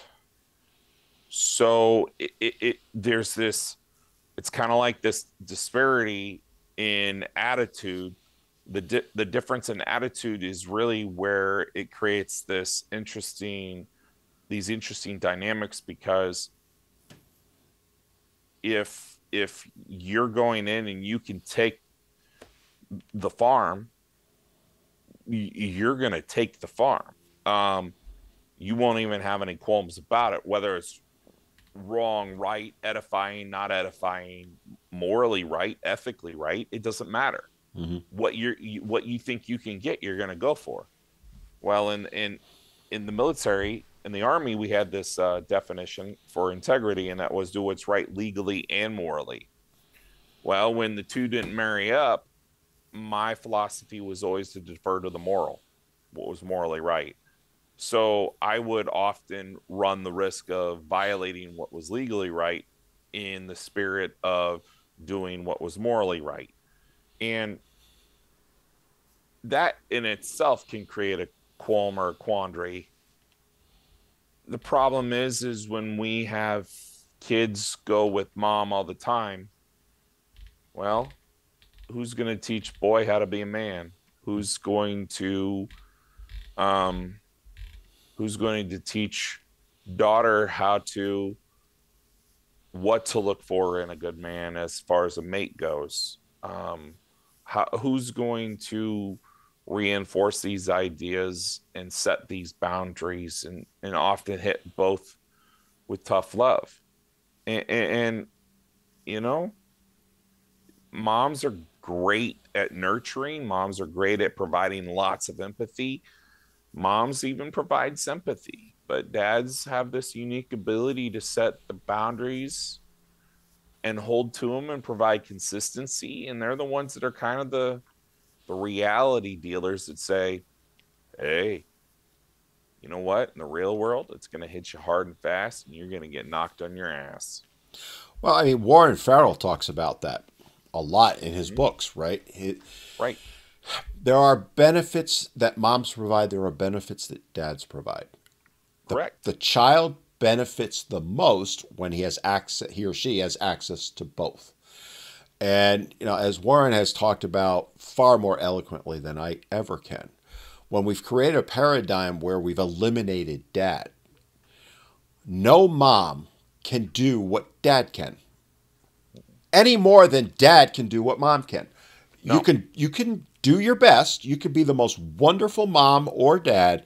You cannot do for the child what the other parent can. And that's a reality we need to accept. We need to acknowledge it first, but then we need to accept it.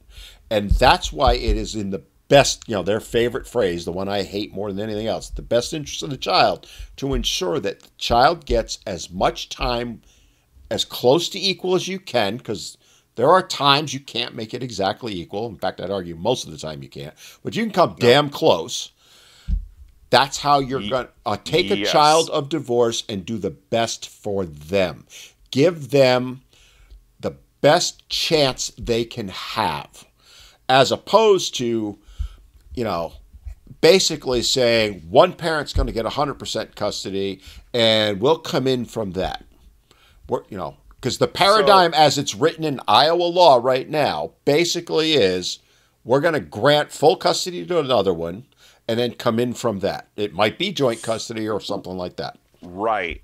So here's what the law states is the best interest of the child. It says best interest of the child includes, but is not limited to, the opportunity for maximum continuous physical and emotional contact possible with both parents, unless direct physical or significant emotional harm to the child may result from this contact. Refusal by one parent to provide this opportunity without just cause, which is also known as good cause, shall be considered harmful to the best interests of the child. But yet we still don't have 50-50. I was just saying. The hell? So let me ask you this, Kurt, because this is a great. I want to kind of segue into this. So you just gave me a segue without even knowing it. When you're meeting with legislators, as you do, as I've done for years, and you're having this discussion with them, and you point that particular instance out. This is what you codified into law. Yep. But here's what's being practiced. What do they say to you? What? We don't want to take away from the discretion of judges. So their argument in a nutshell is that they're more worried about the judges than the children. Well, I'll argue. I'll be bold to say honest. Well, I'm going to be honest with you. The reality is if I were to ask if I were to ask the majority of the Judiciary Committee in the Iowa House, they would not have that opinion. In fact, the Judiciary Committee's makeup this year in the Iowa House is such that it's so favorable, it's unreal. The same man that has been gatekeeping the shared parenting bill, and I'm not certain why, is still the committee chair. But the reality is if he's really my only obstacle to passing 50-50 shared parenting in Iowa, then guess what? We've got to get people out there, and we've got to get people telling their stories. We've got to get people in his face telling them their stories. There's no other ifs, ands, buts about it. Right. And by the way, what Kurtis is describing is exactly what happened in New York 20 years ago, right? We lobbied. I was part of Fathers and Families. We lobbied for years. We had the votes if it got to the floor. It wasn't even going to be close. It was going to be at worst 3-1, probably more like 4-1, right? Right. 2 people held it up in a committee, Children and Families Committee. One of whom, by the way, is the head of the assembly in New York now, Carl Heastie. The other one was Deborah Glick, who hates men, to the point she won't allow men in her assembly office. We weren't allowed to come into the office, which, by the way, was a violation of the law, but, because it's the people's building. But anyway, those 2 people stopped it cold. We didn't have every Republican. We had close to that. Obviously, New York's a blue state. We had well over 60% of Democrats were going to vote for the bill, and they wouldn't let it out of committee. Sounds like that's what you're running into, in a manner of speaking, in Iowa. Right. So what's interesting is we thought it was a court case that was going on between Steve Holt's daughter and her, the father of her child. We thought it was that, but what ended up playing out was that court case ended up being they agreed to 50-50 shared parenting. In that case, and that was decided back in October or November this year. And I'm like, okay, so what's his excuse now going to be? And I get frustrated because, look, nobody's perfect. Nobody is going to ever be perfect. But when you give me, and I'm going to be honest with you, because here's the thing that I'm at that point where, I'm going to approach this from, I'm not angry. I'm frustrated because if you actually think that you're giving this sort of judicial discretion, any sort of any real authority, you're completely mistaken because it's going to harm children. Your standard right now is joint legal custody. And then mom, who, by the way, in more than 85% of the time lives within a geographical proximity to dad that is reasonable. Why can't dad share in the burden? Why can't dad share in helping mom raise these kids? Oh, wait. Johnny was back talking mom, and mom needs a little bit of a break. Johnny, get your ass over to dad's house, because guess what? Mom needs a timeout from you, and you need a timeout from mom. There's nothing wrong with that. Women will argue that's what they want, right? They'll argue that dads need to step up and do that. Well, the laws prevent it. In a manner of speaking. I mean, the way the laws are applied can prevent it, right? Yes. And that's the problem that exists. And when you're talking with legislatures and you're sharing this, and you're talking about your story and other guys that you work with, and let's say they're not on the committee, because it's being held up in committee, right? It's literally held up by the judiciary chair. There you go. So, and I'll relate it back to New York. Same scenario. Two people, one of whom was the chair, blocked it. Right. And we were meeting with other legislators. Because the thing that people would come at me and say is, well, if you know it's those two, why aren't the other legislators stepping up and getting it out of committee? Yeah. So let's talk about that because... Okay. So I don't know why Representative Holt is holding this up. I don't. Let's say, for the sake of argument, he's doing it because that's what leadership in the House wants. So if leadership in the House is saying that's what they want, well, I can tell you that if it's leadership, it's only going to be Speaker Pat Grassley, who is the grandson of Senator Chuck Grassley. And then it would be Representative Matt Winchittle, who is the majority leader in the Iowa House. Okay, mind you that these are two divorced males, both with 50-50 shared parenting. I think that the only reason that they would be blocking this is only for one real reason, and that would be the Iowa State Bar Association and the fear that they would stop funding their paying through the Iowa Law PAC. I was just going to say, I can name that reason before you even say it. The Bar Association. So, I mean, you have 9,900 attorneys in the state. Over 6,000 are in the Iowa Bar Association. I mean, you pay those dues, you get all these access, and then people donate money here and there, and you know, attorneys are wealthy. Attorneys have money. You give money to this, and they put money towards politics, and they end up writing bills. In fact, that's what happened last session, which is what happened in the 2024 session was the Bar Association, through Holt, introduced a bill that was, they called it the shared parenting bill, but it's not. It was basically saying that if parents agreed to shared parenting, the judge couldn't stop it. The judges weren't stopping it. Because they don't want to be put on the hook like that. No, they don't want to look like the asshole. And who would?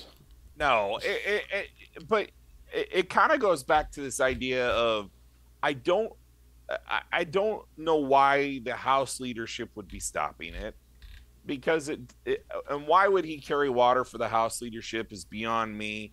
The only thing I could really think of is if someone within the House had a little bit of pull that didn't really want it at all. And the people that I know that are adamantly against it in the Republican Party would be Representative Brian Losey and Representative Megan Jones. And the reason they're adamantly against it is because they're attorneys. That's it. I mean, you can sit there and you can cook this 7 ways to Sunday. It ain't gonna matter. The reality is for some reason Representative Holt was gatekeeping it, and it's very likely that he continue to gatekeep it. I don't have a whole lot of faith that it'll change, but you know, I've kind of relegated myself to this notion that if I ever want to see it go through, people are just going to have to pony up that $1 a year or $1 a month, or relegate themselves to, hey, you know what? If you really can't afford it, you can type up an email. I was going to say, can you donate some of your time? That was the other argument we used to make. Type up an email. Make a phone call. I'll make he publishes his cell phone on the internet. There's no reason why you can't call it. You know, and that was an argument we made all the time. You know, back in the day, before the social media existed, it was writing letters to the editor.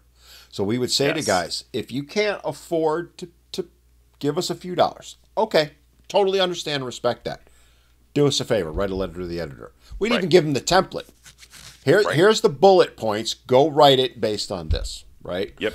We got to the point where we had the New York Post, the Albany Times-Union put op-eds in favor of the bill because we flooded them. The Times-Union, God help those poor people. Bob Port was the editor. He had come out of New York, and he was very much against shared parenting. Bob Port became an ally because we blasted. He was the head of the editorial board. We blasted him with letter after letter, politely, right? And lo and behold, the Albany Times Union came out in favor of it. That's how we can bring about change with this, guys, right? Is yes, money does come into play. I'm not going to say it doesn't. We need to get together and support organizations that are out lobbying, because I lobby in North Carolina. North Carolina shared parenting right now. There's a bill. Even the guy who put the bill in is not fighting for it that I can see. I've reached out to him. He hasn't even talked to me, right? I'm going to reach out. I'm not talking to him now, but once the new session comes in, which is in about 3 weeks, he's number one on my call list when I get back from taking the holidays off. So my favorite is when they don't return my phone calls. I'm a kid that was born in the time where we had party line block lines, landlines. And so if you weren't available or you didn't answer your phone, I was going to your house and knocking on your door. So go to their district office. Yes, go to the Capitol, right? Go to, and you know something else? If they don't, there are some representatives that just will not they will not make themselves available for their constituents. And I think that's a line of crap. It just is frustrating sometimes when that happens. And you should be pointing them out for not doing it. Yeah. Yeah. And I'll tell you this, if I find that a particular representative is hard to even get a hold of inside the Capitol, I have fun with that, because what ends up happening is I'll send someone, I'll have 2 or 3 of us going around, and we're looking for the individual, and we'll be communicating on our cell phones going, okay, I found him or her. I don't run into this problem with female legislators. They're not intimidated. They're not scared. They're very confident in their positions. It's usually the males. I would concur with you on that in my experience too. And you know, the point I also want to make to people listening is, look, there are times you're not going to be able to get to the legislator. Like if they're working on the budget, good luck. But you get to the aides. If the aides are, and I will tell you, and I know you've dealt with this too, I think the aides have more power in many cases than the legislators do. Yeah, because they're with them all the time. And they know how to play the game. They know how to not only play the game with everyone else, but they know how to play the game with that legislator. Yes, and we had, and I won't name his name because I promised I would never mention it, but we had one aide who was an aide to a very high up Republican Party member who battled more for us and got us more co-signers than anyone else. Yep. And you know, those are powerful allies. And you know, again, you want to meet with the legislator, and I would argue they're obligated to meet with you. Now, that doesn't mean you go in and be mean or start screaming and yell. It's the worst thing you can do. But if they're not willing to meet with you, and it's not a legitimate reason, if they're working on the budget, guys, you got to cut them some slack. That's their number one job, okay? The worst time to lobby is when they're fighting for the budget, which in New York, April 1st was the budget. So we knew the 2 weeks prior to that, and they were late every year, but it was a waste of time to try and get with them. Right. So the week after the second funnel is when Ways and Means and Appropriations really starts up. Yep. So Ways and Means is the taxes, and then Appropriations is the budget. So that's where it can really, You know, and you could put your time towards, and I hate to put it this way, the lesser people, the ones who just got elected that aren't part of the budget negotiation process and all them. Reach out to them. Well, here's the other thing too. they can tell you something that's valuable. Yes, they absolutely can. Here's the thing: I always go down. You never know when a Never nugget's as going to be dropped in your lap. never assume anything, because Mm-mm. you may not know they may have power that you have no idea they have. Because trust me, they get leverage. Or the following session, they might actually be in charge of the committee you want. Or, well, that happened in New York, right? So Brian Miller was mid-level Republican. Great guy, by the way. Big advocate for shared parenting. Probably the biggest in the assembly. But he had no quote unquote power. Ultimately, he became the head of the Republican Party in the assembly, right? He Yeah. launched forward. That's, you never know. And you never know what kind of power they have behind the scenes. Right. So don't assume that because you're meeting with someone who just got elected, or because sometimes they'll tell you, look, I have no power. And they're not lying to you, right? Well, no, but But at the they still same can be an time, ally. mhm. I mean, and a lot of this stuff happens too, where Jeff Kaufman, who's the chairman of the Republican Party of Iowa, he was one of the first guys that ever introduced shared parenting in Iowa. There you go. And he was, you know, him and Danny Carroll would run the bill over and over and over. And then eventually Danny got out, and then Jeff stepped down because his son Bobby took over the role, and he went to the Republican Party of Iowa with the Central Committee, and you know, it's kind of like you get through and you realize you have these allies. The problem is somewhere along the way, the allies don't, like, if there's someone stuck and they're not moving it, and they can basically gatekeep, it can be really, really difficult to move those folks. Mhm. But I mean, you got to realize, you know what? People get old, people Yeah. phase out, Yeah. um, and you know, you can't hold up progress forever. You can sit there and you can be a pain in the ass all you want, but guess what? Eventually, this is gonna get through. You're not gonna be able to stop it. So why try to stop it now? Why not try to facilitate it now and try to get it through? Because are we really for the best interest of kids? I mean, I'm sitting here looking at these statistics and I'm going, there's no way in hell that they are if they're going to continue to allow this, because fatherless homes are the main contribution to unsuccessful adults in our society. 4 out of 5 women are the ones that file for divorce. Fatherless children account for 90% of all homeless and runaway kids, and almost 100% of all girls and young adults that are women. Almost 100% of them are fatherless. Mm-hmm. Fatherless children account for 71% of all high school dropouts.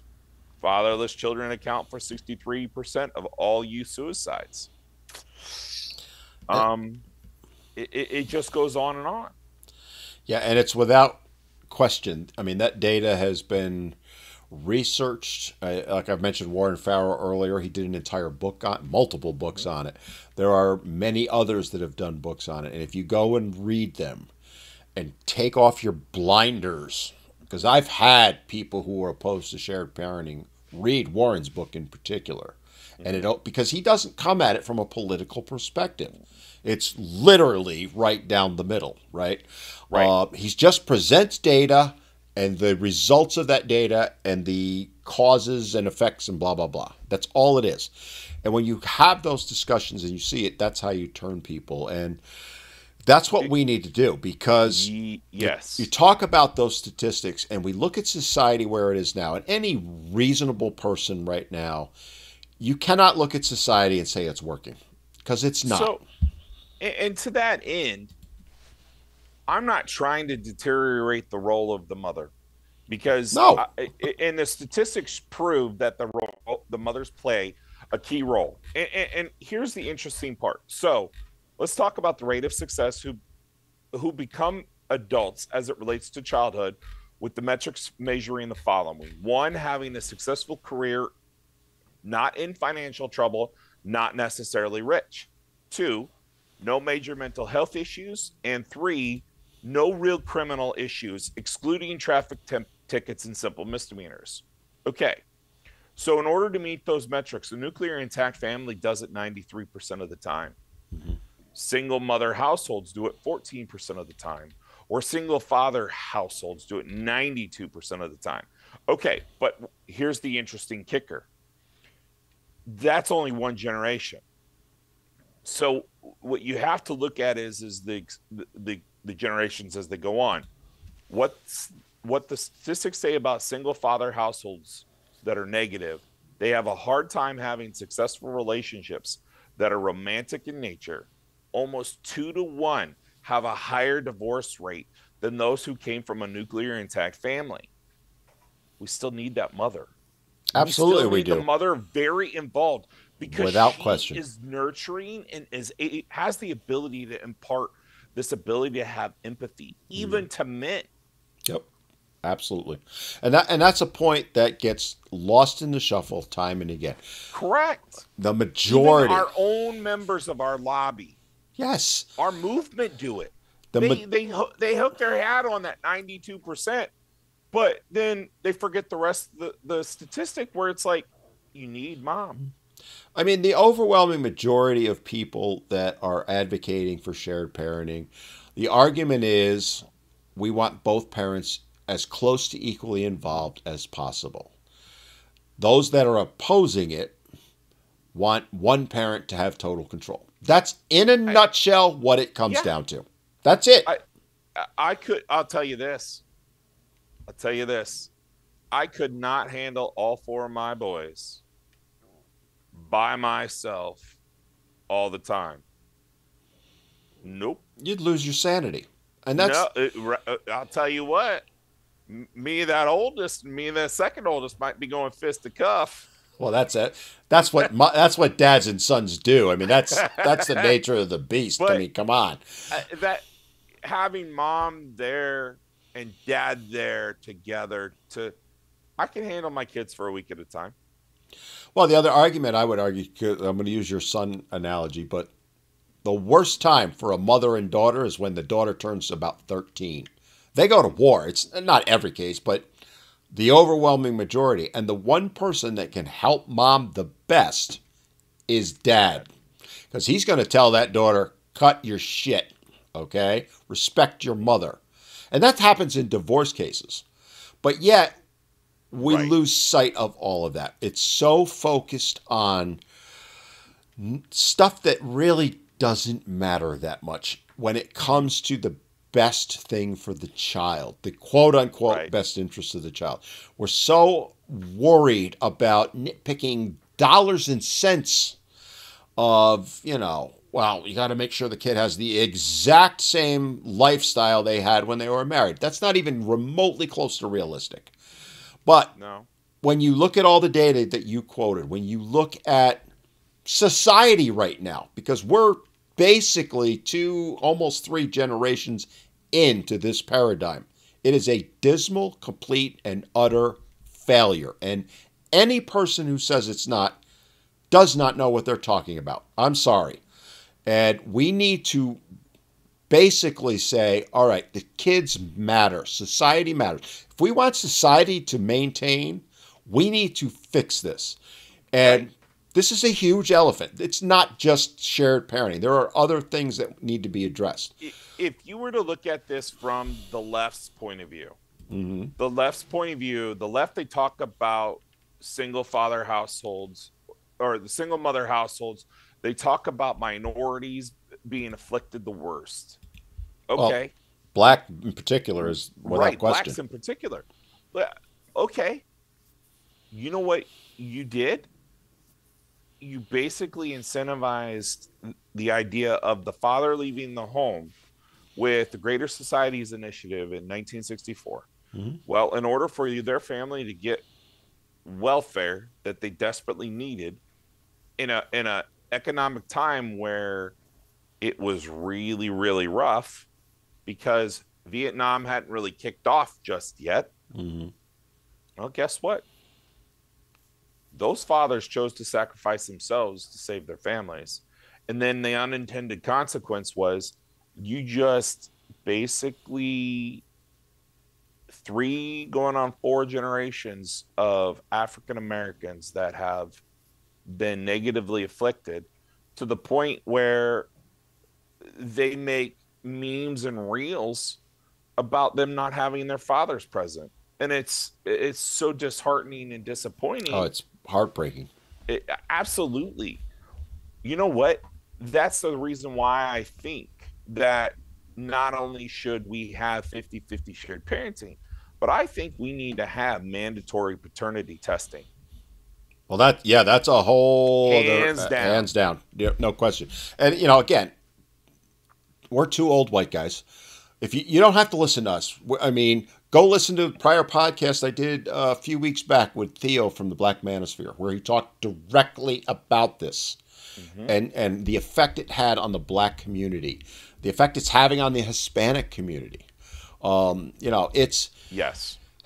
these issues that we're talking about cut across every racial line, cut across every religious line, cut across any grouping you want to come up with. I hate groupings, but if you want to come up with groupings, Yeah, absolutely. and it You know boggles what? my mind that the left isn't wholeheartedly supporting shared parenting, because if they truly cared about what they claim to care about, the number one thing that could be done to fix it quickly is shared parenting.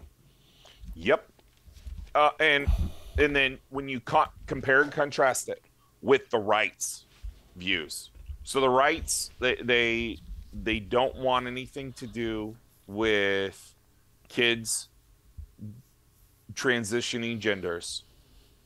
They don't want anything to do with kids dealing with criminality. They want to restore the traditional family. They want to remove no fault divorce, and they think that, you know, we really need to focus on, like, we shouldn't have these books in school libraries and blah blah blah blah. Okay, I'll give you the example, and I'm going to use the Second Amendment to do it. If my kid has been trained around and taught around firearms all their lives by their kid, that kid knows what that firearm does. Mm-hmm. So it's kind of like we go to this idea of Rumspringa, where the Amish children go out and they experience the English world, and they go and the point of it is to test their faith. Mm-hmm. Well, did you as a parent do your job? Well, what if you were never given the chance? 50-50 shared parenting isn't going to be an overnight fix, but we know that it cuts child abuse in half. We know it reduces we know that it reduces domestic violence Mm-hmm. 4-1. Kansas has proven that. Kentucky proved Kentucky, I'm sorry, Kentucky, right. that. Ohio proved it through Ohio. the child abuse portion. Yep. So the reason is the number one child abuser is mom, overwhelmed, and number 2, mom's new boyfriend, The stepdad or whatever. the stepdad. Yeah. Yep. Look, you guys can sit here and spin your wheels all you want. Best interest of the child is 50-50 shared parenting, generally speaking. Period. We're not advocating for deadbeat dads to come in here. Nope. We're not. Nope. We're advocating for, guess what? Mom and dad, if they don't get along, let them go. If you guys want to have this debate about marriage and all this, you know what? Marriage is a religious institute. Send it back to the churches. Prioritize the kids. Ultimately, that's who we should be prioritizing also. Prioritize the kids. All right, Curtis, we've got to wrap things up.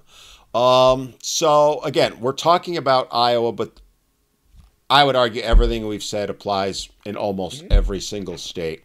Yep. Moving forward, and again, we're going to use Iowa as the example. What do we need to get done over the next 12, 24, 36 months? What can we do to move things forward? We need to email your own legislators and your own congressmen and congresswomen. You need to email Iowa's legislators. You need to send in letters.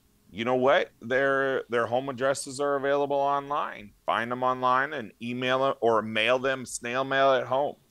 Their phone numbers can be often found online. Call them. Leave voicemails, ask for return phone calls, ask for time to meet, ask for times to do all of these things, and do everything that you need to do in order to get that push through. And especially focus on Representative Steve Holt and Senator Jason Schultz, because those are the two chairs of both judiciary committees in both chambers That are holding it up. At least you assume Senator Schultz hasn't he's not held that up at all. Okay. It's Representative Holt. Not entirely sure exactly why, but at the very least, you know what? He should tell you why, or if he is or not. That's only. How is that not a fair thing? To say, you know what, Mr. Holt, just tell us why, or if you are. Well, and if he's not going to hold it up, then we're pushing it through. Yeah. I meet with a member of the Judiciary Committee tomorrow at 9 a.m. in his office, and I'm going to ask him to champion the bill inside the committee. And I will also tell any of you who are not in Iowa, is it Iowans? That's what you go by, right? Mm-hmm. If you're not an Iowan, I would still send an email in. Oh, absolutely. I have done that. All right. Mm-hmm. I have had, how many legislators are there? 100 in the House and 50 in the Senate. So 150. So I remember I sent an email out, I want to say May, it might have been April. Of 23. Of 23, a year and a half ago. And I had probably, if it's 150, I probably had at least a third of them respond to me. An out-of-stater. I made no bones that I lived in North Carolina, but I said I'm an advocate for shared parenting. I have lobbied for it, and I want you to know, that even though I don't live in your state, this is of concern to me, more as a parent than anything else. And the ones that replied back to me were 100% positive, which it should not come as a shock to anyone, okay? Yeah. Someone who's opposed to it is not going to write some out-of-stater because they don't give two craps. But where my point with all that is, though, they still read it, or an aide read it. And it adds up. It does matter. And it does. One of the things that we're working on behind the scenes is creating the ability for us to all work together. And Iowa, to me, it's that close. And if we can push Iowa over, then the next domino might be where I am, North Carolina. It might be, say, Texas. It might be New York. It might be, who cares, right? We have to get this ball rolling. When you look at Kentucky, when you look at Florida, Ohio, those states that have at least passed it or come close to it, New York was one of them, they're this close. So you may think, well, who cares about Iowa? Well, you get Iowa, which is a red state for the most part, right? It's a supermajority. Yeah, there's supermajorities in both chambers, but if you were to cut it down, it's still pretty swing state-ish because it's purple. But the point that I was going to go with that is it doesn't matter. No. This cuts across both party lines. There are advocates that are in favor of it on both sides, and there are ones that oppose. And the number one way to tell if they're opposed, ask them if they got a law degree, because that's almost always, at least in New York. In fact, I can't think of a single one that was opposed that wasn't a lawyer. I got 2 lawyers inside the Judiciary Committee that are for this bill. And I used to have 2 lawyers in the Judiciary Committee that were against this bill.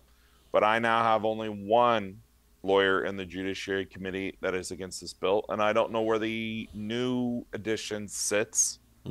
But I'm pretty excited to see if we can actually push it through with the legislator I'm going to talk to tomorrow. Awesome. And, Kurtis, keep coming back. We'll keep talking about it because I really believe, much like, well, I don't know if it still is, but much like it used to be with the uh, election season, right? Mm-hmm. And the primaries and all that, Iowa led the charge, right? And a lot of times, not always, but the majority of the time, as Iowa went, so did the rest of the nation as far as nominating the person. Yeah. So if we can get Iowa over the hump, that means whatever state if you're listening from another state, that means we can get it in your state. It's a matter of getting the ball rolling down the hill. Kurtis, we got to go ahead and wrap things up. If somebody wanted to reach out to you, how can they do that? Kurtis.bower82@gmail.com. And then Kurtis Bower on YouTube. I think it's KBower82 on YouTube. You can do it there. I'm on Facebook. I'm on Instagram. I won't do TikTok. You're a smart man. I've heard too many bad things about it. It's a nightmare. I'm on it, and I have a pretty good following on it, and I love my followers, but I hate the app. And I will put links down in the show notes to all that. And Kurtis, again, thank you for coming on. What is this, the third time or fourth you've been on? I've lost count. Yeah. But we're friends, we're allies, and we're working together because this is a critical thing. So it's hard to know because we've met so many times over this, like in between. Yep. So. Like, we've had to do a lot of strategy, and we've done a lot of working together on trying to figure out what to do. And I will throw out a little tease. I'm not going to give it away, though, Kurtis. Stay tuned, folks, because we got big announcements coming in the very near future. All right, I'm going to go ahead and wrap it up on that, folks. I hope you really enjoyed the show, right? We talked quite a bit about the benefits of shared parenting, why it needs to become the law, right? Ultimately, Kurtis's main goal, my main goal, and really that of any advocate for shared parenting is to do what's right for the children. That's ultimately who we care about. And the best interest of the children, that phrase they love and I hate, is to have both parents actively involved as much as possible in the children's lives. And who can argue against that? All right, if you've enjoyed the show, do me the favor, give me that thumbs up, the like, the heart, whatever you're watching it on. Let me know in the comments, and let Kurtis know, because I know he checks the comments also, what you thought of the show, what your opinion is on shared parenting. If you're opposed to it and you want to have a reasonable adult conversation about it, bring it on. If you're going to scream and yell at me and hurl insults, I'm not going to waste my time. But I would love, if you're opposed to it, let's have a conversation, because you know what? There are points on the other side that need to be heard also. I'm about fairness. And hey, if you're not already a subscriber to the show, hit that subscribe button, hit the notification bell so you know when new videos come out. I release a new one pretty much every day. And one final note, don't forget that I am live with my good friend Lindsay, aka Squirrely Girl, every Wednesday from 4 to 5:30 Eastern, where we talk about men's issues. Kurtis is almost always actively involved in the comments on that. So if you want to talk to Kurtis, that's a way you can do that. And like I said earlier, stay tuned because we got an announcement to come that I think most of you are really going to like. On that note, we'll wrap it up. Guys, thanks for watching, and we'll see you next time on Men Need to Be Heard.